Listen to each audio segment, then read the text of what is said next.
सेहत बनाने का बड़ा बेहतरीन नुस्खा है। इसमें अल्लाह आपको मौका देता है अभी कोलेस्ट्रॉल को ख़त्म करवा दो, लेकिन रमज़ान में लोगों का मोटापा कम होने के बजाय बढ़ता है, क्योंकि इफ्तारी में तबीयत से तेल वाले पकोड़े फोड़ते हैं, तबीयत से बिरयानियाँ खाई जाती हैं, चाट और ये और वो एक ही दम इतना खाया जाता है कि आम दिनों में डिवाइड करके खाते थे, थोड़ा गनीमत थी, अब एकदम फोड़ते हैं। तो सेहत बनने के बजाय बिगड़ते, और रमज़ान में मौतें भी होती हैं बहुत। तो इसलिए रमज़ान का अल्लाह ने जो आपको पैकेज दिया है ना, इफ्तारी में आप खाएं क्या, हटो बच्चों हो जाएंगे आप 15-20 दिन मेरी बताई हुई खुराक अगर खाएंगे, 15-20 दिनों के बाद आपको ऐसा लगेगा कि मुफ्ती साहब जो 4 शादियों पे बयान करते थे वो गलत नहीं है, कुछ उनमें हकीकत है। वो बातें आपको जो भी बुरी लगती है ना, वो अच्छी लगना बोलो शुरू, जवान हो जाएंगे आप। एक काम आपने ये करना है कि ऑयल को सहरी इफ्तारी से निकालना है, कुकिंग ऑयल। क्या करना है? बोलते क्यों नहीं? ऑयल को निकालना है। जैतून का तेल 1-2 चम्मच इस्तेमाल कर लें आप, समझते हो? देसी घी भी नहीं, घी भी छोड़ दें फिलहाल थोड़े दिनों की। देसी घी वैसे अच्छी चीज़ है, लेकिन छोड़ दें फिलहाल। दुनिया छोड़ने से पहले बेहतर है कि आप हर किस्म का घी वो जैतून का तेल 2-3 चमचे पी लिया करें 24 घंटे में। दूसरा काम आपने ये करना है कि रोटी चावल को कम करें, गंदुम को भी, और बोलो ना सहरी में गंदुम बहुत ज़्यादा फोड़नी है और ना इफ्तारी में, ना रात को किसी टाइम, गंदुम भी और चावल भी। समझते हो कि नहीं समझते हो? ज़्यादा जो आपने फोकस करना है ना वो खजूर को। खजूर बहुत पावरफुल चीज़ है, पेट नहीं भरता उससे, मगर जो काम रोटी करती है ना और जो एनर्जी चाहिए वो खजूर से हमें ज़्यादा मिलती है। हमारे यहाँ इफ्तारी में खजूर के साथ इतनी ज़्यादती होती है कि एक खजूर की सुन्नत समझ के रोज़ा इफ्तार किया और फिर डायरेक्ट आ गए बिरयानी पे, कोल्ड ड्रिंक पे।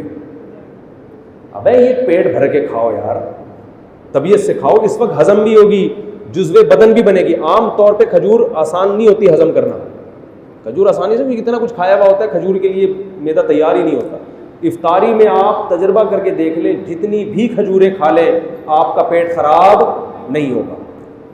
तो ज़्यादा खाएं खजूरें। और ये कोल्ड ड्रिंक को एक तरफ रखें आप। अगर आप अव्वल तो शरबत, मैं तो कभी भी इफ्तारी में शरबत नहीं पीता, क्योंकि इफ्तारी में तजर्बा है कि शरबत अगर आपने पी लिया या पेट भर के रोटी खा ली तो मगरिब पड़ते ही आप टन हो जाते हो, किसी काम के तरावी के काबिल तो आप रहोगे। टन टनाटन, बस मैं हूँ सुन्नी टन टनाटन वाला हिसाब, मैं हूँ कादरी सुन्नी टन टनाटन वाला हिसाब बन जाएगा। ना तरावी पढ़ी जाएगी ना पढ़ाई जाएगी। पीछे देखो लोग तरावी में पहली रकत से ही झूमना शुरू कर देते हैं, सो रहे होते हैं। ये वो लोग हैं जिन्होंने इफ्तारी में रोटी पेट भर के खाई होती है, चावल पेट भर के।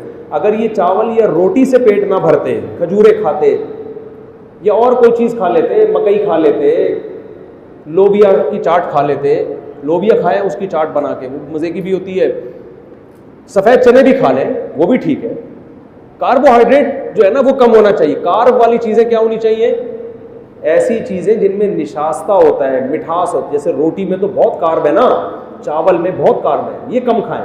बाकी आप दालें खाएं, आप चाट खाएं, बेशक सफ़ेद चने की चाट खा लें, दही बड़े खा लें, तो कोई इतना मसला नहीं है। जायदादें खा के बैठे हुए होते हैं लोग, तो दही बड़े बड़े आराम से हजम हो जाएंगे। तो यानी कुछ भी खा लें आप इफ्तारी में, बेहतर है कि खजूर ज़्यादा खाएं। एक सेकेंड, लेकिन आपने इफ्तारी में रोटी और चावल कम, 3-4 दिन आपको टेंशन होगी, उसके बाद आदी हो जाएंगे, फिर मज़ा आना शुरू होगा कि यार क्या तबीयत हल्की फुल्की, आंखों में रोशनी तेज़ हो जाएगी आप। तो सहरी में भी आपने रोटी और चावल को कम करना है और ऑयली चीज़ों को, और इफ्तारी में भी रोटी चावल को आपने कम करना है। जब भूख लगे लोबिया की चाट खा ली या सफ़ेद चने की चाट खा ली या काले चने की चाट खा, पकोड़े भी इतना कोई मसला नहीं करेंगे इनसे, पकोड़े भी खा, बेसन है ना वो भी इतना मसला नहीं करेगा पकोड़ा। ज़्यादा जो टेंशन देगी ना आपको रोटी और चावल और ये कोल्ड ड्रिंक और शरबत पियो टन। जिस खुराक को खाने के बाद इंसान टन हो रहा है ना, सुन्नी टन टनाटन बन रहा है, तो समझ लो ये खुराक आपकी बॉडी में फैट पैदा कर रही है। ये खुराक क्या कर रही है आपकी बॉडी में?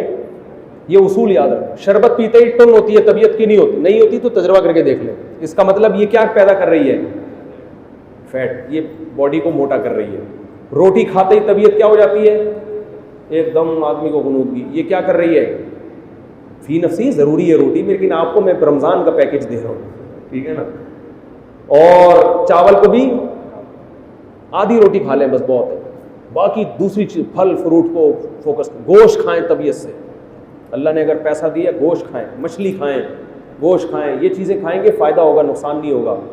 लेकिन रोटी चावल अगर आपने उसी स्पीड से फोड़ना शुरू किए जिस स्पीड से आप खा रहे हैं, तो रमज़ान आपको कोलेस्ट्रॉल का तोहफ़ा देकर जाएगा, फैट चढ़ा के जाएगा, आँखों की बीनाई ख़राब हो जाएगी आपकी, शुगर की बीमारी पैदा होगी, हार्ट अटैक के ख़तरे। बहुत से लोग इफ्तारी करते ही लेटे तो उठे, पुलिस भी आके उठाया, पुलिस से भी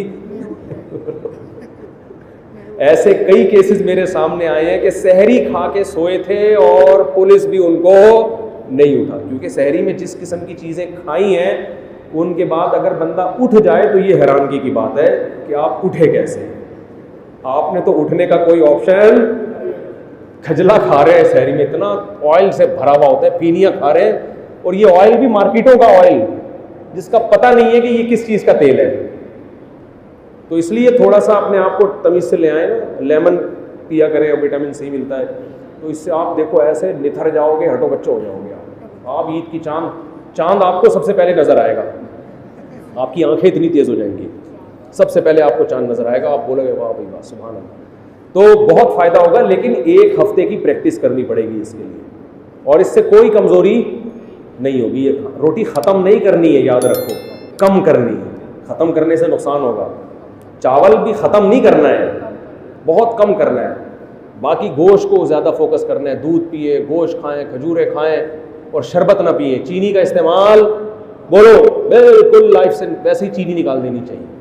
तो ये बड़ा ख़ानदानी पैकेज है, बड़ा मज़ा आएगा आपको। जी क्या कह रहे हैं आप?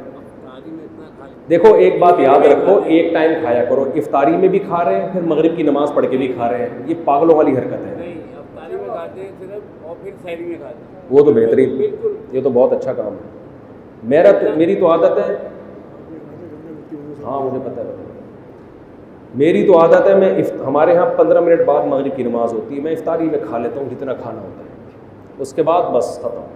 बहुत अगर कभी तरावी के बाद भूख लगी तो खा लिया, वरना नहीं। लोग क्या कर रहे हैं, पहले इफ्तारी में खाते हैं, फिर मगरिब की नमाज़ पढ़ के आएंगे, फिर जाके खाना खाएंगे।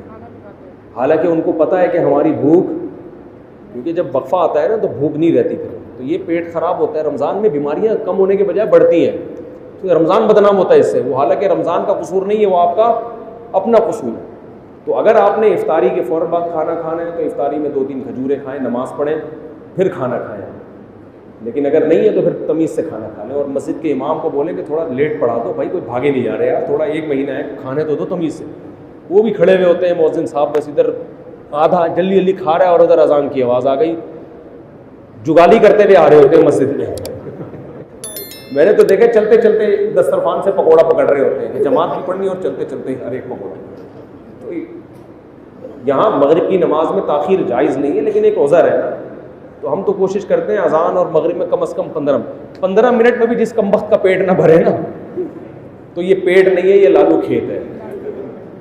ये कुछ भी खाएगा इसका पेट नहीं भर सकता। इसको फोकस करें, बहुत फ़ायदा होगा इंशाअल्लाह, सेहत बड़ी ख़ानदानी हो जाएगी। अल्लाह अमल की तौफ़ीक़ अता फरमाए।